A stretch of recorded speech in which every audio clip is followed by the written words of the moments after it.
Good morning. Thank you all for coming out this morning. As you've probably already seen, the ballot is huge, and so we're going to start, even though I know folks are still drifting in, but our speaker has a lot to get through. Our speaker is Pearl-Ann Zillarny. She has been with the Denver League of Women Voters for 30 years. As I'm sure you all know, the League of Women Voters since the 1920s nationally and since the 1930s in Denver have been working to educate and engage voters. And the Denver League is actually rents office space here in Montview. So we feel super lucky to have Pearl-Ann. I'll just tell you a little bit about logistics.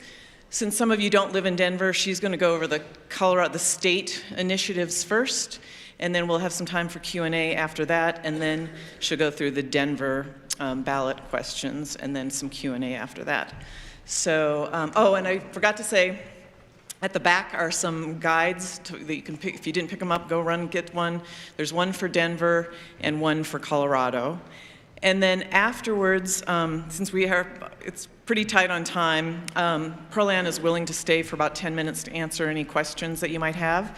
And up here, the briefing that Pearl-Ann is going to give us is neutral, nonpartisan as it always is, and with not giving any recommendations of how to vote.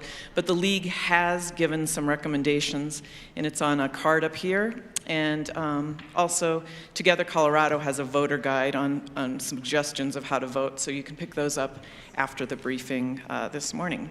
So please join me in welcoming Pearl-Ann Zillarny.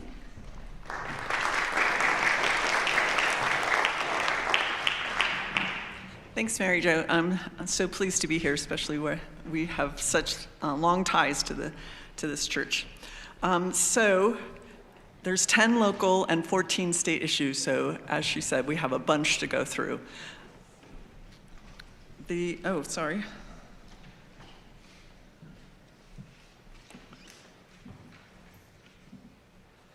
Ah, goodness. Oh my goodness, why is it doing that?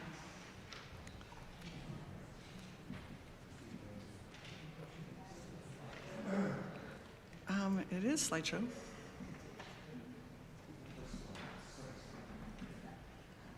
Neil, do you know why it would do that? Sorry, this is my son, Neil Zillarny, who's also a League member and wrote some of the text.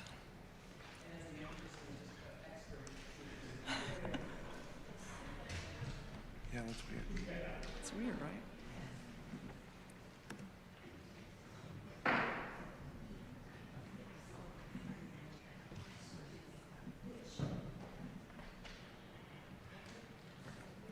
All right. Oh, good. Thanks. All right. Statewide, sorry for that detour. There are 14 statewide ballot issues. 7 were brought by lawmakers, 7 by citizens. 7 are amendments that change the Constitution. 5 are propositions that change state statute. And then there are 2 tax questions. So this is the order that we'll be doing them in. I'm going to spend no time on this slide since we have to get going. So the very first one is Amendment G, which modifies property tax exemptions for veterans with disabilities. This is a referred one by the legislature, and because it changes the Constitution, it requires 55% to pass. So if it passes, it reduces property taxes for veterans living with a significant service-connected disability by expanding the homestead exemption. If it fails, the existing homestead exemption remains the same.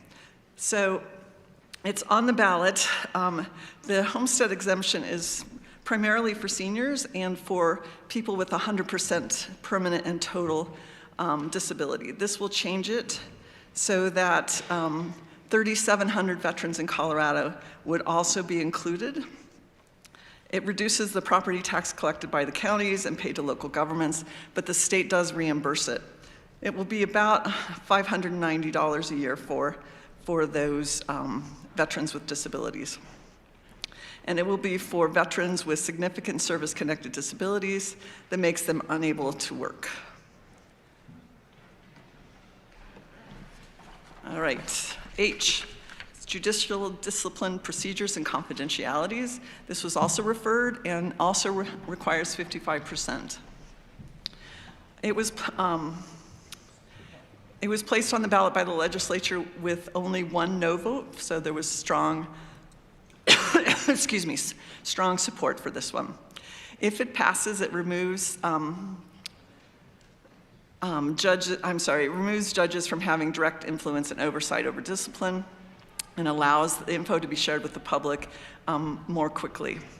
If it fails, a select panel of judges will continue to conduct judicial misconduct hearings and recommend disciplinary actions. It's on the ballot because of some extensive reporting by the Colorado Springs Gazette into a string of scandals in the judicial branch.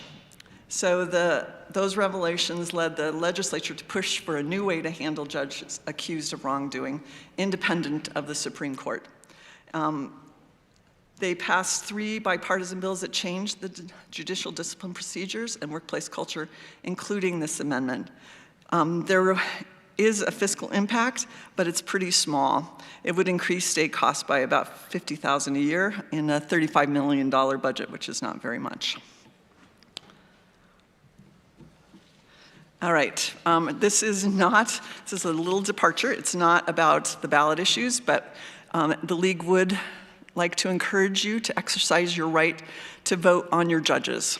So the Blue Book has all the judicial performance evaluations, and if you want to learn how they come up with those performance evaluations, you can go to this website, judicialperformance.colorado.gov. So it's a long part of the ballot, and sometimes not our most favorite part to do, but it's also important to do that. All right, Amendment I, the constitutional bail exception for first-degree murder. It was placed on the ballot by the legislature, and by a wide margin. Only 4 Dems and 1 Republican voted against it. Again, it's to the Constitution, so it passes with 55% of the vote. If it passes, it restores the ability of judges to deny bail for first-degree murder when certain criteria are met. The criteria are that there's proof is evident, or the presumption is great that the person actually committed the crime. If it fails, it requires judges to set bail for all persons charged with first-degree murder. This was on the ballot because it fixes an unintended consequence of Colorado's abolishment in 2020 of the death penalty. So capital crimes essentially don't exist, and then the exemption there was no longer an exemption to the bail requirement. So it fixes that. There's minimal fiscal impact on changing this. J is repealing the definition of marriage in the Constitution. This was again placed on the ballot by legislatures with 1 Democratic no vote and 8 Republican yes votes. Simple majority of voters are needed to repeal this because when you take something out of the Constitution, you only need a simple majority.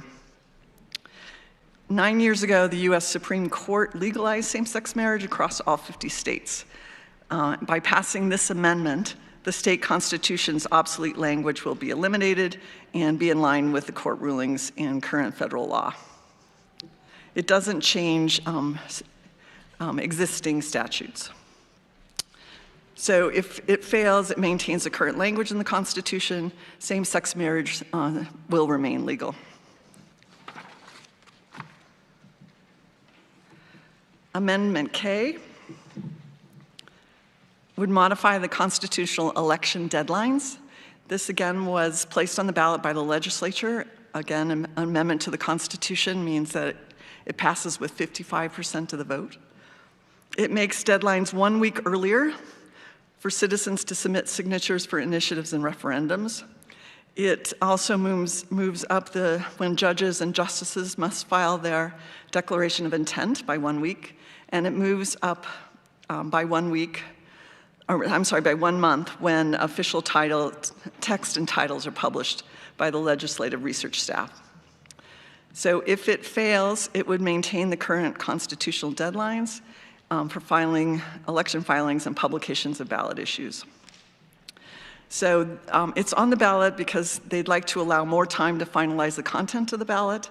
And the other side of it is it does shorten the time to collect signatures and file petitions, which could make it more difficult for citizens seeking to change the state laws. There's some fiscal impact. On the positive side, local government may shift and reduce workload for county clerks and recorders, so there would be less overtime.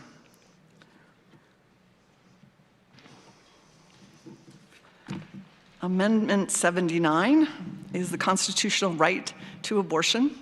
This was placed on the ballot by citizen initiative, and it requires, again, 55% of the vote to pass. So if it passes, it places the right of abortion in the Constitution, and it also prohibits state and local governments from denying, impeding, or discriminating against exercising that right. It also repeals the current ban on state and local funding for abortion services. If it fails, it maintains the authority of the state legislature to determine the legality, and it continues a ban on funding. So it's on the ballot because the citizen initiative takes the current policy a step further and places the right of abortion on the state's constitution. Any future decisions on funding abortion services will be made by the Colorado legislature and local governments, and it does not guarantee government-provided abortion funding. All right, at this time, there's no change in spending. It depends on future decisions by the state legislature and local governments on the spending for abortion services. Right now, it is legal under state law, again, and this is just an additional protection because it puts it in the Constitution. Amendment 80 is the constitutional right to school choice. This was also placed on the ballot by citizen initiative and requires 55% of the vote to pass. It creates a constitutional right to school choice and equal opportunity for K-12 children.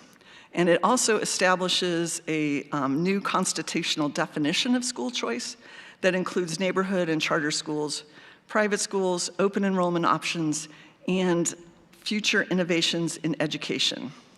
There is a broad statute already in place, so this measure results in no immediate change to the state law. If it fails, it maintains the current system of school choice in the state, which does allow parents to choose. It's on the ballot again to enshrine in the Constitution the right of parents to choose the type of education that they want for their children. It has no immediate impact on education-related spending, but there is worry that depending how the measure is interpreted by the courts and the state legislature, the measure may change the allocation of state or local funding for education. And states may be forced to pay for other choices like private schools. All right, Proposition JJ, we're like really blowing through these, aren't we? Retain additional sports betting tax revenue. It's placed on the ballot by the legislature. It just needs a majority vote. It was referred with broad support. Only 2 Democrats and 1 Republican voted against it. The question does not change the text of state law. So if it passes, it allows the state to keep sports betting tax revenue among the amount previously approved, which was $29 million, by voters, and then use this money for water projects rather than refunding it to the casinos and sports betting operators. As mentioned, the additional money will be used for water conservation and protection projects. If it fails, the state will pay the refund to casinos and sports betting operators when it's greater than the amount previously approved by voters. It's on the ballot because when the state's economists estimated the proceeds, they were low, and now they believe in the coming years the current tax rate will be significantly more than originally estimated. And this is another ballot issue put on because of Tabor. So under Taxpayers' Bill of Right, or TABOR, the state must get voters' permission to retain the additional money. We've had a number of these kinds of TABOR issues put on the ballot. The fiscal impact: retaining this revenue is expected to eliminate refunds to casinos, and approximately $3.7 million over the next 3 fiscal tax years will go towards, will be retained and used for water issues. All right.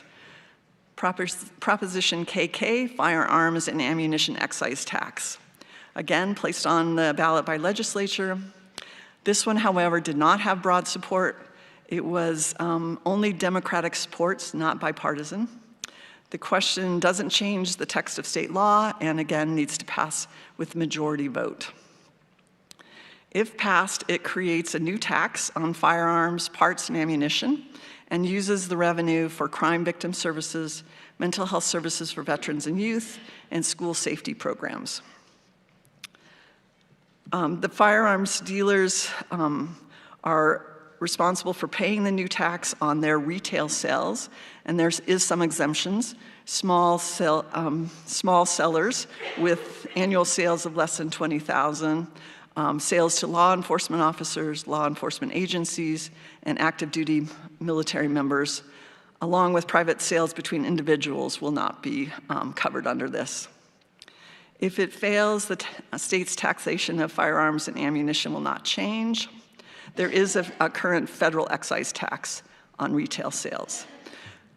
Again, this is on the ballot because of TABOR. Voter approval is necessary for all new taxes. The fiscal impact would be $39 million the first year, and the tax would be paid by, again, the gun dealers, gun manufacturers, and ammunition vendors, who would likely add the cost to their products. Proposition 127 would prohibit bobcat, lynx, and mountain lion hunting. It was placed on the ballot by citizen initiative and passes with a majority vote. It changes the statute. So it makes it illegal to hunt bobcat, lynx, and mountain lion, and establishes penalties and fines. And damage reimbursements are ineligible. So it ends the hunting season for mountain lions and bobcats in Colorado. The state never allowed lynx hunting. It establishes, again, penalties for violations. Population management efforts by the state or federal employees could still continue. People who accidentally hit an animal would not be penalized. And it removes mountain lions from the definition of big game. One unintended consequences of this is that it makes landowners ineligible for state reimbursement for any damage caused by a mountain lion. If it fails, it allows hunting of bobcat and mountain lion. Lynx hunting, as I said, would still remain illegal. All right, even while the measure uses the term trophy hunting, it bans all hunting, pursuing, or entrapping of bobcat, lynx, and mountain lions, regardless of intent. The fiscal impact is that there would be a loss of around $410,000 for mountain lion licenses, and would increase state expenditures, though, as well. Proposition 128, parole eligibility for crimes of violence. Again, this is a citizen initiative and just requires a majority vote as it changes a statute. If it passes, it increases the time served to at least 85% of their sentence in prison before becoming eligible for parole or reductions. It makes a person convicted of a third crime of violence ineligible for parole or reductions. If it fails, it keeps the current requirements for the same conviction to serve 75% before being eligible for parole, minus earned time for progressing in personal, professional, or education programs. So the crimes included are murder, sexual assault, aggravated robbery, and serious cases of assault, kidnapping, arson, and burglary. This would only be for crimes committed on or after January 1st, 2025. About 220 individuals per year are sentenced to prison for crimes of violence and currently serve an average of about 23 years in prison. And that amount would increase under this measure. It would increase state spending. In short term, it's going to require computer system updates and case management system changes for a very small amount, $12,000. But beginning in approximately 20 years, state spending will increase because the persons who committed crimes after January 1st, 2025 would be in prison longer. All right, Proposition 129, establish veterinary professionals associates. It's a citizen initiative, needs a majority vote to pass. If it passes, it will create a mid-level regulated profession of veterinary associate. It's between a vet tech who has a 2 years associate's degree and a veterinarian who has 8 or more years of education. The VPAs, the veterinary professional associates, would be people with a master's degree in veterinary care. If it fails, it would allow only veterinarians, technicians, and technical specialists to be regulated providers of veterinary care in Colorado. It was put on the ballot because animal welfare groups were concerned about a shortage of affordable veterinary care. It was opposed by veterinary professionals who warned that training requirements are insufficient for the level of care a VPA would be allowed to offer. There's minimal fiscal impact. All right, Proposition 130, funding for law enforcement. This, again, was a citizen initiative, passes with a majority vote. It directs state government to create a new fund of $350 million to the Colorado Department of Public Safety to distribute to local law enforcement agencies. And it would also include paying a new $1 million death benefit to survivors of law enforcement officers killed in the line of duty. The $350 million would go to funding grants as well to local police and sheriff's department to boost hiring and retention. And actually, most of the money goes there. If it fails, the current levels of funding remain unchanged, and families of law officers killed in the line of duty will continue to receive existing benefits provided by current law. It's on the ballot by citizen initiative again, and it would direct how the state legislature could allocate existing budget. There's no plan for how this additional money would be found, so it would come from the existing budget or would need some other method of funding. Current death benefits vary and are dependent on the officer's agency, so this would guarantee compensation for all law enforcement officers killed on duty. The fiscal impact, it does require the state to set aside the entire $350 million in a single year. And again, has to come from the Colorado's existing budget. All right, this is the last Colorado one, but it's one, except for, RTD, but it's one of the more complicated ones. So Proposition 131 establishes an all-candidate primary and also ranked choice voting in the general election. It creates an all-candidate primary for all voters, regardless of their political party, for certain offices, and advances the top 4 candidates to a general election where the voters rank candidates in order of preference. So it would apply to all federal and state offices. So it does not apply to the US President, district attorneys, or local government offices. It does, however, do Congress, governor, attorney general, secretary of state, treasurer, state legislative offices, and the Board of Education and CU regions. So all qualified candidates would be placed on the primary ballot, and then the 4 candidates who receive the most primary voters would advance to the general election. Again, it would be independent of state parties. So this shows from the Blue Book how the ranked choice voting would happen then in the general election. So candidate A, B, and C are here, and you can choose first, second, third, or fourth for each one of them. and then they would mathematically be reduced to the final vote. So each person who votes would rank, and if your top-ranked person did not get enough votes, your second choice vote would then go to the next person, and eventually it would go down to one person, to the winner, with 50% of the vote. This version of ranked choice voting is also known as an instant runoff. It eliminates the need for another election or a runoff to determine the winner. It saves voters time and reduces election cost. So if there are two or fewer active candidates, the ranked vote tally is complete the first time. The candidate with the highest number of votes is elected. So another note is that this can't take effect until certain criteria are met. At least 12 municipalities that meet various demographic qualifications must use ranked choice voting, and the state must audit these elections and prepare a report before an election for state and federal offices using the changes proposed in the measure can occur. So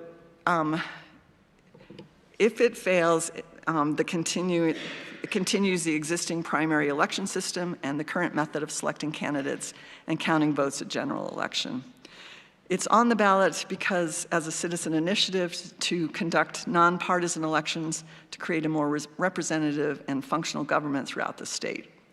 Opposition claim that would give an unfair advantage to wealthier independent candidates and may cause confusion or mistrust of election outcomes for voters.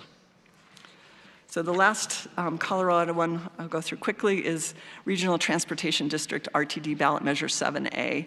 This is voted on by just the people that are in the RTD district, the Regional Transportation District. It extends the current voter authorization for RTD to retain and spend all revenue without further voter approval. It doesn't raise a tax or impose a new task. And again, this is a TABOR. It's put on because of the Taxpayers' Bill of Rights. We, as voters, need to approve this.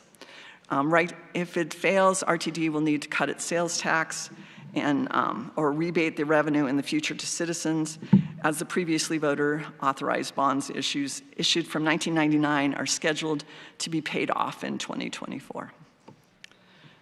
So we're halfway through. I think this is where we were going to do questions for the state issues.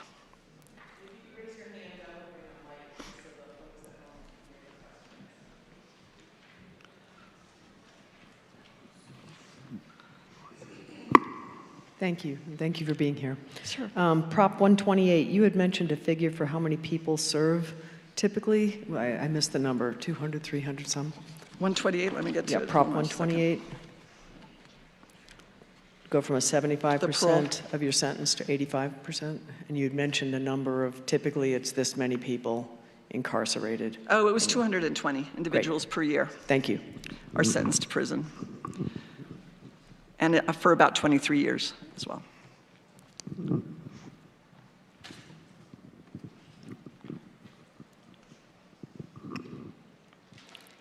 I'm a member of the Adams County League of Women Voters, and I understand the League has endorsed the ranked choice voting, and I'm concerned that this will supercharge dark money in politics. The person behind getting this on the ballot is Kent Thiry, who has run for governor in the past, and I think it's a hidden agenda. I read a critique that it's largely untested. It's only been passed in Alaska and maybe California, 2 or 3 states. So could you elaborate on why the League endorsed this? And I'd like to know the League's position on the other ballot issues. Sure. So the League of Women Voters of Colorado did endorse this. We have studied ranked choice voting for a long time and have supported ranked choice voting. I'm a member of, like you are, of Adams County. I'm a member of League of Women Voters of Denver, so I was not involved in the conversations that approved that. As for what we're supporting and opposing, so the League at the local, state, and national level, studies issues and has been studying issues for years. It's a grassroots effort to study and then select positions on many different topics, including voting, health, education, any number of things. So we have those positions, and then we use those to either support or oppose ballot issues. We never support candidates of any kind. And so our support and oppose, I have up here on 2 different handouts. So if you're interested in the positions that the League opposes or supports, you can find them up here or online on our website. So those are the nonpartisan ones. These are the ones, our actual, what we're supporting.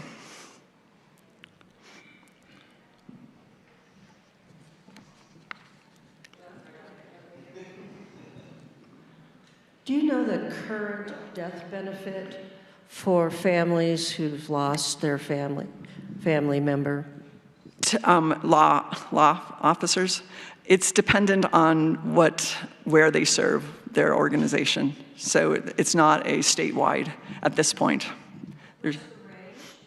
I'm sorry, I don't know the range off the top of my head. But it varies based on where they are, where they serve.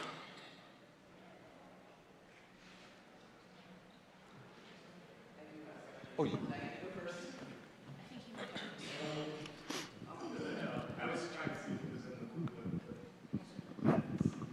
My question goes back to ranked choice voting, because that's the one that's causing me the most difficulty.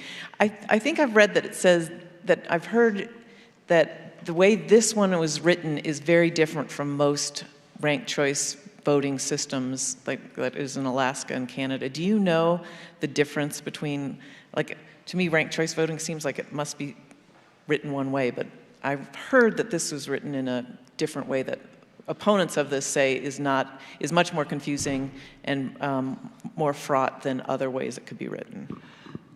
So I do know that there are several ways to do ranked choice voting, and I wish I was as up on it as I could be.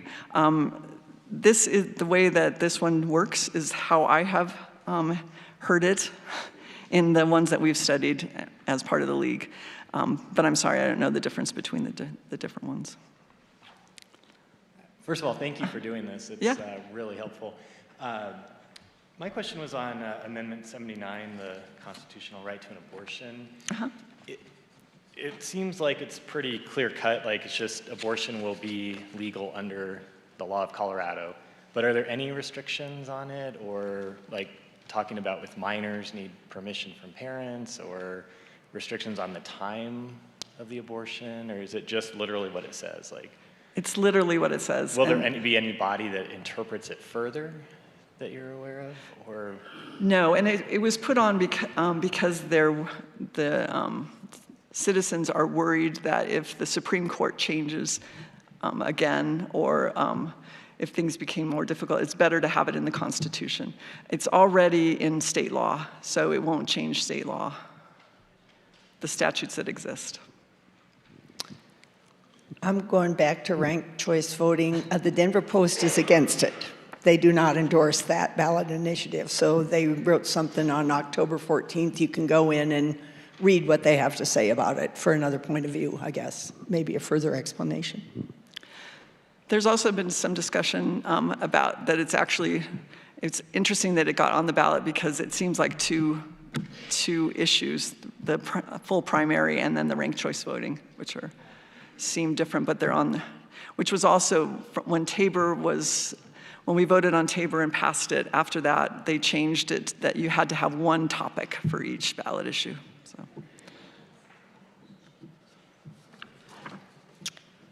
Hi. With regards to 128, the increase from 75% to 85%, is there data or rationale behind what the concern is there for the increase in time? It's the reason that they give is for deterrence, to deter criminals. I mean, is there any data on the increase of 10% that does? No. Okay. Thank you. Not that I have seen. All right, should we switch to Denver? Oh, sorry. Yeah, of course. Back on 131, the ranked choice, Senator Bennett has come out against it fairly strongly. And I think in the future, with a different wording, perhaps we could revisit that, but not this one.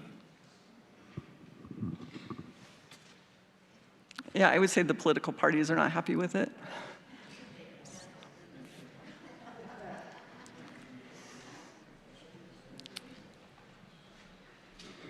All right, let me switch to Denver. And it works good. All right, so I am, most of my work, almost all of my work with the League has been in Denver. And so these are the ballot issues for, that are on the Denver. Again, there's 10, so the ballot is huge.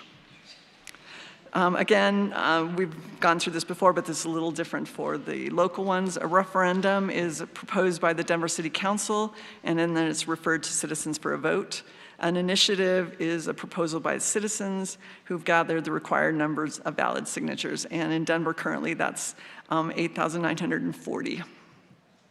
So the first one, our ballot, the Denver ballot, has a lot of animal issues on it, as does the state actually. So the first one is initiated Ordinance 308, the fur ban. It's asking Denver voters to approve an ordinance prohibiting the manufacture, distribution, display, sale, or trade of certain animal fur products in the city and county of Denver. And it would begin in July 1st, 2025. So it was put on the ballot by Pro Animal Future, a group that works to promote animal rights. They contend that animals slaughtered for their fur endure suffering.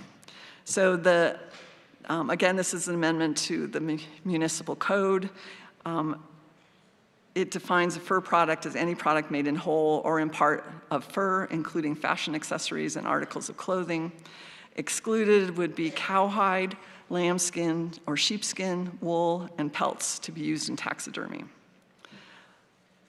A yes vote requires anyone currently dealing or displaying certain animal products to cease operations in July by July 1st, 2025. A no would allow the manufacturer to continue as is. Opposition to this measure comes from Keep Your Hands Off My Hat.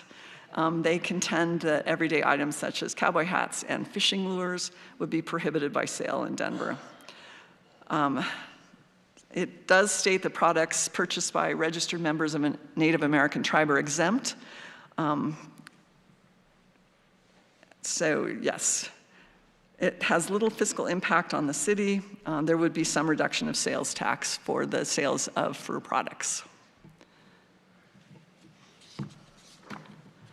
Initiated Measure 309, slaughterhouse ban. This is initiated ordinance prohibiting slaughterhouses, and in 2026, January 1st, 2026, prohibiting the construction, maintenance, or use of slaughterhouses, and requiring the city to prioritize residents whose employment is affected by the ordinance into workforce training or employment assistance programs. So a little background. Superior Farms is the only slaughterhouse in Denver. It's located in Globeville. It employs 160 people. Pro Animal Future, the groups that for animal rights again, has brought this measure. The opposition to this measure include a variety of associations, ranchers, and unions affiliated with the meat industry. They claim that if the slaughterhouse closes, there's no other places specific to lamb processing. So a yes vote requires the one currently operating slaughterhouse to cease operations and would prohibit future slaughterhouses. And a no vote would allow the slaughterhouse to continue to operate in Denver.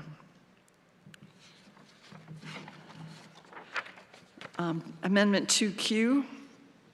This was initiated by Denver Health and Hospital Authority, and it was approved by City Council to come onto the ballot. It proposes to raise Denver sales tax by 0.34%, which amounts to 3.4 cents on a $10 purchase. The taxes would be collected on tangible personal property and services currently subject to sales tax. and it would be used to maintain and expand Denver Health and Hospital Authority services. So I'm sure, as many of you know, the Denver Health and Hospital Authority, or Denver Health, is the vital healthcare system and is a safety net hospital for Colorado. The hospital is facing severe budget challenges. The city of Denver provides up to $31 million to Denver Health, but that amount has not increased since 1997. And right now, 2.4% of their budget, of the Denver Health's budget, is provided by the city, compared to 11% for other comparable cities. So opposition to this measure comes from the Colorado Union of Taxpayers, who contend that this measure is raising sales tax when residents are already fully burdened. It would increase the existing 8.81% sales tax to 9.15%. A yes vote means that there will be an increase in the sales tax to address the rising costs and uncompensated care. A no vote means that Denver Health will continue with our current funding sources, which may force the health system to consider reduction in services. Amendment 2R, affordable housing sales. This amendment is asking voters to increase Denver sales tax by 0.5%. To raise $100 million to expand and preserve affordable housing for low and middle income families and individuals. It's 5 cents. There's no opposition to this measure and little fiscal impact. There will be a nominal change to the director's salary. So again, yes vote means that the current agency will be added as a cabinet department. A no vote means that the agency of HRCP will remain an agency as it is currently. Referred Charter Amendment 2T removes the citizenship requirement for police and firefighters. So currently, applicants for positions of firefighter and police must be citizens of the United States. The Denver Sheriff's Department already allows qualified non-citizens to apply for work as deputies. Denver City Council voted unanimously to refer this ordinance to Denver voters as an avenue to increase the ranks of Denver police officers and firefighters. It has support from the Denver Police Chief and the Denver Fire Chief. They believe that it would help expand recruitment and retention of police and firefighters. It has support from the Colorado Immigrant Rights Coalition, the Denver Immigrant Refugee Commission, and the Denver Latino Commission. A 2023 Colorado state law allows DACA recipients to possess firearms and become peace officers. There's no fiscal impact on this. It removes, again, the U.S. citizenship as prerequisite, and it would not include those in the U.S. illegally. And it would include the DACA recipients. A yes vote means that the ranks of police officers and firefighters can be increased by hiring non-citizens, and a no means that the qualifications will remain the same. All right, now we have a couple one collective bargaining and another one as well. So this is 2U, which allows collective bargaining for City of Denver employees. So right now, again, it would be a change in the Denver charter. Right now, only Denver police, firefighters, and sheriff's deputies have collective bargaining rights. And there was a recent Colorado state legislation that granted collective bargaining rights to county employees statewide. About 7,000 Denver city employees, from library workers to park rangers, were not included. Employees of the City of Denver and labor organizers advocated for this measure, and City Council voted unanimously with the approval of Mayor Johnston to move the measure forward to a vote. The Independence Institute does oppose this measure, and there's no fiscal impact. So it gives around 11,900 city employees the power to negotiate, adds collective bargaining, and employees of the Denver Courts and Board of Water are not allowed to strike. If there's a strike lockout that endangers public health or safety, binding arbitration is required. So a yes vote adds collective bargaining to city employment rules. so that they can negotiate pay, benefits, and working conditions, and adds the right to strike or lockout to the city's employment rules. A no vote leaves the city employment rules as is, without right of collective bargaining.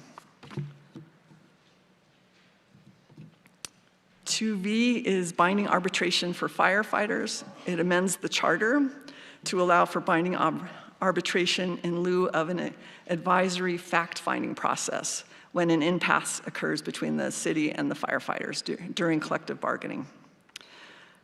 So current policy gives members of the fire department all the rights of labor other than the right to strike or conduct a work stoppage, slow down. Instead of allowing firefighters to strike to resolve impasses, they have been using advisory panels with costs shared by the city and the firefighters. The request to change to a system of binding arbitration comes from the firefighters, and it would align firefighter contracts with those of the Denver Police and Denver sheriffs. Again, the only opposition is from the Independence Institute, and it would be fiscally positive for the city and county of Denver. So this yes vote means unresolved labor negotiations would be subject to binding arbitration, and a no vote, again, would continue with the advisory fact-finding panel. We're getting close, I swear. So referred amendment 2W, salaries of elected charter officers. So this is a change in the Denver charter. It removes the discretion of city council to set future salaries for themselves, the mayor, city auditor, clerk, and recorder. So right now, they are required, city council is required to vote on elected official salaries every 4 years prior to the municipal election.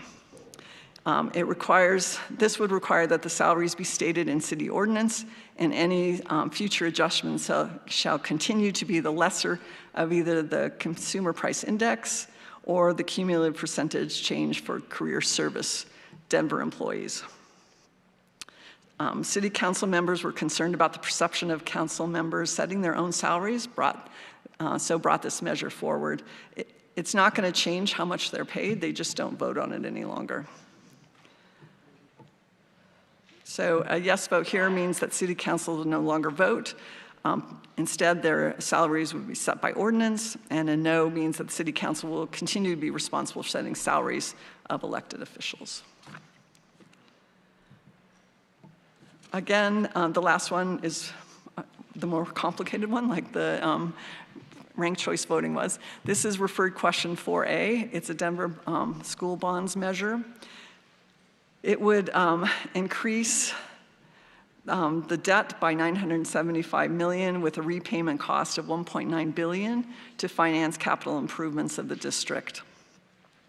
The bond package was developed by the 2024 Community Planning and Advisory Committee, and it was made up of a group of 6 co-chairs, 72 community members, DPS students, DPS staff, members of the community with various varied professional backgrounds, and they spent a year working on the details before referring it to the Denver Board of Education, who approved it. The Denver Board of Education approved it for the ballot.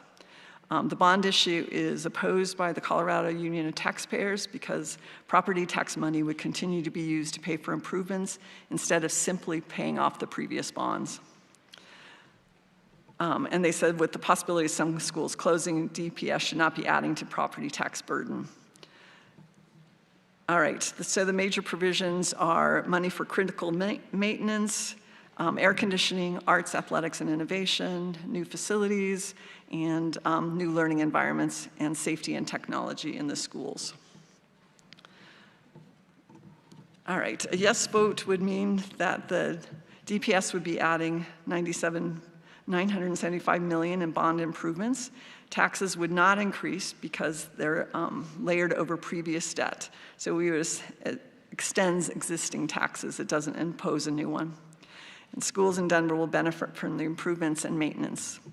A no vote means that the most critical needs of the schools would come out of the current budget and other improvements could not happen.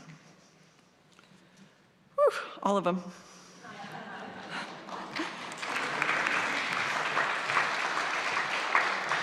I did want to point out, too, that the League of Women Voters nationally, US, has a Vote 411 site that you can go to find out about your ballot, and it's at your specific level. So, questions? Yes? You have to wait for the mic. Just sit down. Thanks. Referred question 2T. I was just curious, how long does it take to become a citizen? Is there any sort of range there? If you really wanted to become a citizen, would that be decades to do so? I'm sorry, I don't know how long it takes to become a citizen. Yeah, okay. The league shows up when they become citizens to help them register to vote, but I don't know how long the process is. Yeah, I only know 2 people, and it was less than 6 months, so I was just curious about this. But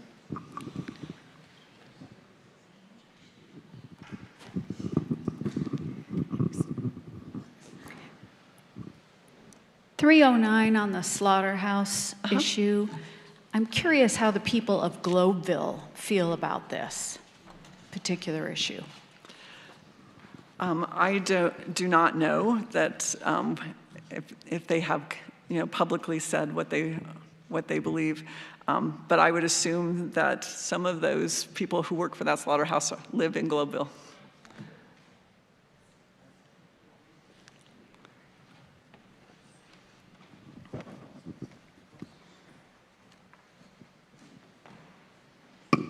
on that topic, my wife does work for the Rocky Mountain Farmers Union, and they're vehemently opposed to this.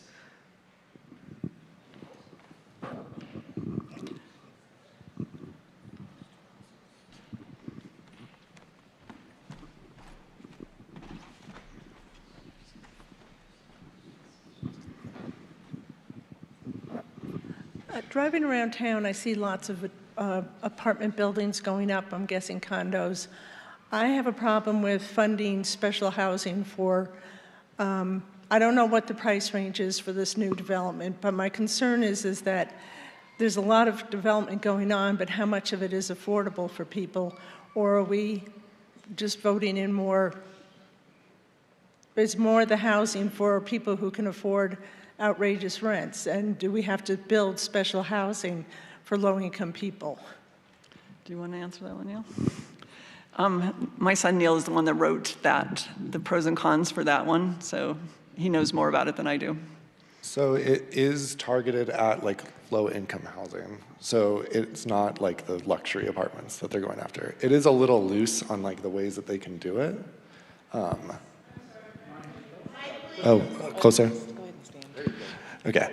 So it is targeted at like lower income housing and for people that are, I think it's 50% of 80%, yeah. And then also it's for developments connected to transit. And 80% again is right now is $86,870 a year household income. I'm sorry, I didn't make myself clear. My concern is we have all this housing. Who's moving into it? And are developers getting a tax write-off for building luxury apartments that nobody's going to live in because there's too many of them out there?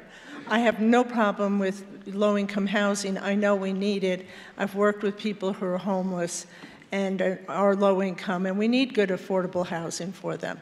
My concern is, what are the developers getting out of it? I don't believe that developers in this one would benefit for building luxury apartments. I mean, they might with other things, but in this initiative itself would not do that.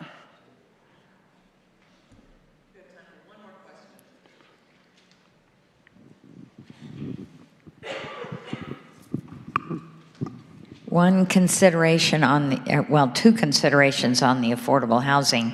It's going to make Denver taxes very high for low-income people, but Denver Public Schools is losing students and closing schools because people cannot afford to, with kids, cannot afford to live in Denver. And we had a presentation in Adams County 2 or 3 years ago from the superintendent of Bennett Public Schools, and their population is exploding because people are moving from Denver 50 miles east to Bennett because they can buy a lot more house.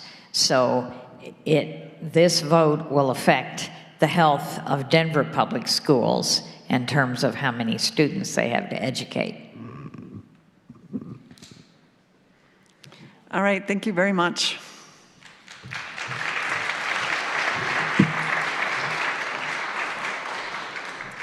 Thank you, Pearl Ann. As I said before, some Together Colorado and the League of Women Voters recommendations are here for handouts. I work for the National Wildlife Federation. If you're interested in my thoughts on how to vote on 127, come see me. Pearl Ann will stay for a few minutes. Thank you all for coming today.